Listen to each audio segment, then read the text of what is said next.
3 university students are facing prison for plotting to import guns and ammunition from America because they thought it was cool. Ringleader Shaji Buri, along with Gabriel Abdebrmpah and Matthew Siju, all 23, used WhatsApp to contact an arms dealer in Arizona. The students, who went to Coventry University, spent 3 months planning to smuggle the weapons into the UK by getting them posted to them in parcels. All 3 denied conspiring to evade the prohibition on the importation of prohibited weapons and conspiring to sell prohibited weapons. But on the first day of his trial at Warwick Crown Court, Buri changed his pleas to guilty after deliberating for more than 19 hours.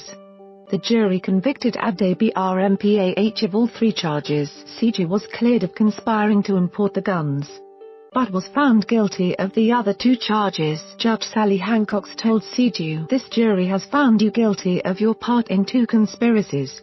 One to import ammunition from the US into the UK, and one for your part in the criminal selling of what by then would have amounted to illegal firearms. There can only be one type of sentence to be imposed, and that is a custodial sentence.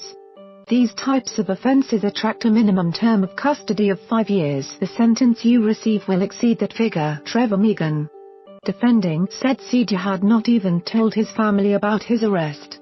He said, "It is now up to him to tell them about the outcome and the inevitable lengthy sentence he'll receive." Prosecutor Charles Crinian told the court this case concerns 3 Coventry University students, intelligent young men who have willingly got themselves involved in serious criminality, the importing and selling of prohibited firearms.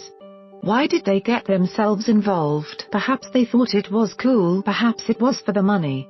In this case that also means conversion kits, whereby a legal CO2 gas-powered gun can be converted into a lethal gun that fires real bullets. We say that over 3 months the defendants and others both in this country and in America agreed to import prohibited weapons and ammunition into this country and then to sell them. A large number of text and WhatsApp messages were exchanged between the students and a young woman called Anastasia in Arizona. In one message in November 2015, Buri asked her for a favor, and when she agreed, he told her, "I need a gun." He said he needed 1 set of bullets and a gun, which he told her to take apart and post to him in 2 parcels. In December the same year he also asked her, "BTW, can you get hold of 22 LR long-range ammo?" In further exchanges he described having to make 200 rounds of ammunition, which he said was boring, adding he had an incredible amount of orders. Mr. Crinian said arrangements were made for 4 parcels to be sent from Arizona to the UK. 2 packages would contain 50 bullets, with the other 2 containing handgun components. He said those 2 were stopped in California a short time after they had been posted in a UPS store.